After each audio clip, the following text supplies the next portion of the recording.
Esse vídeo é mais um corte do Meus Armadores chegando para você. Nós estamos semanalmente no Facebook ou na Twitch. Acompanhe nossas redes sociais para não perder nada das nossas novidades e nem da nossa programação. Já vai deixando o seu like, se inscrevendo no canal, ativando as notificações para não perder nenhum vídeo nosso aqui no YouTube. É isso aí, galera. Sem mais delongas, vamos pro vídeo.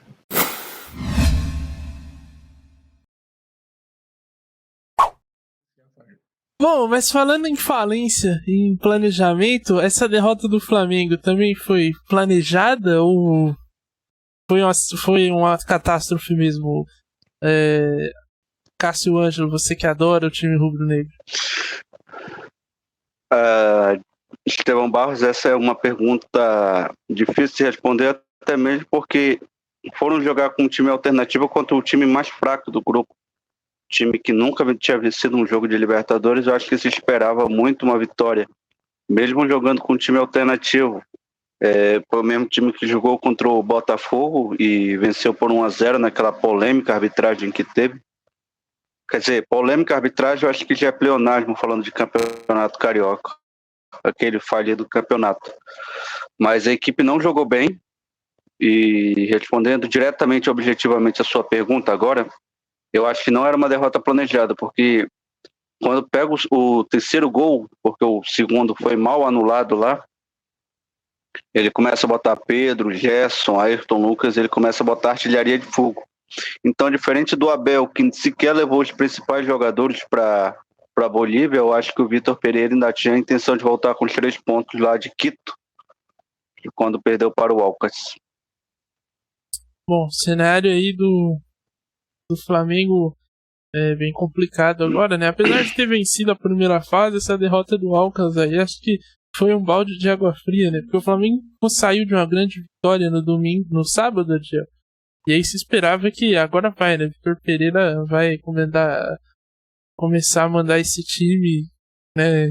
Tem o time na mão, as coisas vão começar a fluir, e aí na quarta-feira vai até a equipe, toma essa sapatada do Alcas aí num jogo em que o Flamengo praticamente foi inferior ao Alcas, né? O Alcas conseguiu com méritos a vitória. O do nosso querido Quinones, pesa Quinones também, né? Os quilos dele aí são bastantes. Então, derrota difícil aí, e o Flamengo nessa inconstância, né? Nesse limbo eterno aí na temporada de 2023. Sim, Estevão, eu acho muito... A tua pergunta foi muito interessante, porque se a derrota do Flamengo foi planejada, sim, foi planejada quando contrataram o Vitor Pereira, viu? Essa é a minha resposta. Que isso, cara. Raciocinem comigo, senhores.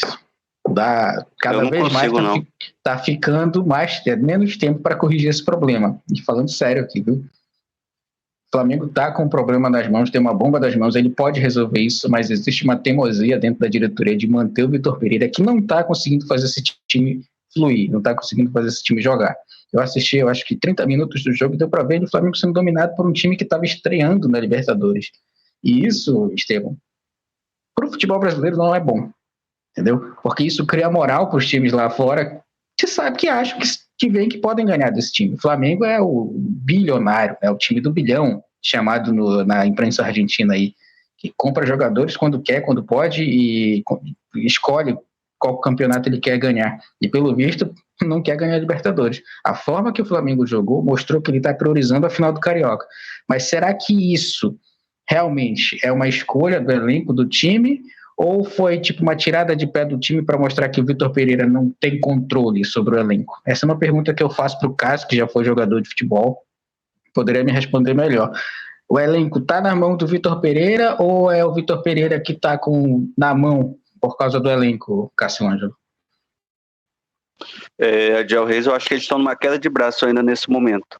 O Vitor Pereira, ao meu ver, ele saiu desses 2 jogos, tanto da vitória contra o Flu, mas embora a derrota para o Alcas, eu acho que ele saiu fortalecido desses 2 jogos.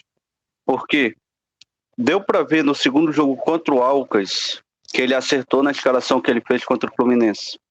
Embora tenha vencido o Fluminense por 2-0 no sábado, no domingo e na segunda-feira ainda havia muitos questionamentos do time que ele escalou. E aí, quando jogou Everton Ribeiro, quando jogou Mateusão, Mateuzinho, Matheus Gonçalves no time titular, Rodrigo, Caio e o Pablo, que foram jogadores que foram questionados pela torcida de não terem saído jogando contra o Fluminense, e o péssimo jogo que eles fizeram contra o Alcas, mostrou que o Vitor Pereira tem um conhecimento de elenco e tem uma estratégia para esse elenco. Então, eu acho que nesses 2 jogos o Vitor Pereira saiu fortalecido. E alguns jogadores como o Everton Ribeiro, que tinham carta branca da torcida, já começam a ser questionados, até mesmo pelos próprios torcedores lá do time rubro-negro. Vocês acham que muitos desses jogadores aí, Everton Ribeiro, eu vi um pessoal também criticando o Gabigol em alguns lances e parece que a torcida tá meio impaciente aí com esses caras. Vocês acham que eles estão... o Felipe Luiz também já vai se aposentar, se eu não me engano, no final dessa temporada. Esse pessoal tá vivendo daquela temporada de 2019 ainda? Vocês acham que há um peso dentro desses caras? Tem um peso muito grande dentro do elenco e há um certo medo aí do VP e também da diretoria em mexer com eles, porque sabem que eles podem ter o apoio da torcida e podem atrapalhar muito o ambiente lá dentro. Como é que vocês veem essa situação, Ed? Eu ouvi que você tá balançando a cabeça e concorda um pouco. Como é que você acha que é por aí? Sim, até porque o Gabigol agora é camisa 10, né? É o principal Sim. jogador, é a referência, então ele assume uma responsabilidade que ia ser natural, só que ele está com a responsabilidade no momento de reformulação do elenco, ou seja, 2 vezes mais pesada essa responsabilidade para ele. E o Arrascaeta, que poderia ser o jogador para dividir essa responsabilidade, está fora nesse momento. Então, ele e o Pedro, e aquela declaração dele de dizer que ele vai disputar a posição com o Pedro, pegou um pouco mal, porque ele já saiu perdendo. Então, sim, fica um pouco de receio da torcida. Qual é esse Gabigol que vai jogar com a 10 agora esse ano, de verdade? É o Gabigol que joga mais recuado, é o centroavante. Se ele for centroavante, o Pedro está sendo melhor. Ele não está sendo decisivo. Então, a torcida vai querer uma posição dele, né? Uma atitude desse jogador. E eu, sinceramente, Estevam, acho que o Gabigol é um bom jogador. Acho que ele é um jogador que pode desempenhar um futebol bom. Ele só precisa colocar a cabeça no lugar nesse momento, porque ele sabe do potencial que ele tem, só ele sabe o que ele pode fazer, entendeu? Em 2019 ele tinha um puta elenco, era foda, era impossível vencer o Flamengo, ok, agora não tem mais.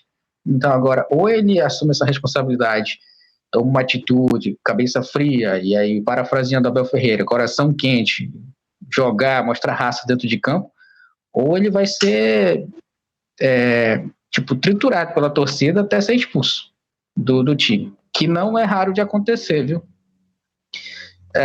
Só para terminar, Felipe Luiz, eu queria muito que ele se tornasse treinador de futebol, viu? Talvez o Flamengo não seja a oportunidade inicial para ele, mas ele tem um futuro promissor na área, viu? Ele aprendeu muitas coisas, estuda bastante, vai fazer os cursos aí para ter a licença da FIFA e tal, estudar nos aplicativos de manager aí da Play Store. Trabalhou com o Simeone há muito tempo. Sim. Daquele elenco de 2019, vai ser o primeiro, eu acho, que a se aposentar de verdade, ou o Rafinha foi antes, não o Diego. Diego, né? É esse aí também. Os dois, né? Tem o Diego Alves também. Não, o Diego Alves está no Celta de Vigo, pô. Os dois Diego se aposentaram, né? Tá lesionado. Bom, enfim, Felipe Luiz, eu quero muito que seja treinador, porque ele parece ser um cara que sabe muito bem gerir o grupo. Não é só um ar-condicionado, né? É uma central de ar, funciona em todos os lugares. Então, parece que vai dar bom para esse jogador. Bom, caiu o Adiel também querendo traçar os próximos passos da carreira do cara. Torcida aí pra ele se tornar. Mas ele comentou muito bem na Copa, né? Mostrou que não tem cabelo pra perder, com estresse de gerir elenco, né? Até ficar careca vai demorar, pô. Exato, é um cara realmente muito inteligente que enxerga. Ele comentou onde, Estevão Barros? No Sport TV, a Copa. Não cheguei a acompanhar, não. Eu acompanhei o 60 Fracasso Cast, que os comentários lá foram muito melhores. Eu também acompanhei o 60 Fracasso, realmente um sucesso de audiência, de público, e depois se transformou nessa desgraça aqui. Cadeira. Né, porque tinha muitos processos já lá. Fechou aquele CNPJ. Você vai pagar o advogado Alex. Desagou aqui.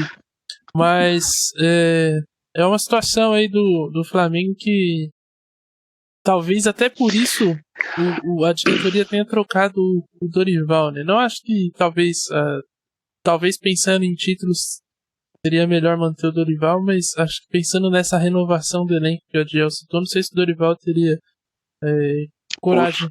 Exato, Cássio, para fazer essas mudanças aí, de colocar o Gabigol no banco, tirar o Everton Ribeiro, enfim. E por esse ponto, essa troca pode ser positiva. A questão é que aí vai exigir da torcida uma paciência, né? Como dizem os americanos. Não tem paciência. Como dizem os americanos, trust the process. Work in silence. Porque não é um processo que vai acontecer da noite por dia. Então, tudo isso vai pesar aí. O Flamengo vai sofrer nesse começo de ano. Se conseguir o Carioca, eu acho que o Vitor Pereira sai com moral e aí consegue implementar mais suas ideias. Agora, se perder no domingo, até por já ter a vantagem, aí eu acho que fica muito difícil para ele a situação dele no Flamengo. A torcida já tá a pé da vida com ele. E acho que aí a vaca começa a caminhar pro brejo. Eu acho que ela já se atola de vez, viu, Cássio? Eu acho que ela já tá no caminho. Mas teve um desvio ali. Ela tava no caminho, aí com a vitória contra o Fluminense ela parou pra comer uma gramazinha. Sim. Mas ela ainda tá com o rosto apontado pro brejo. Exatamente.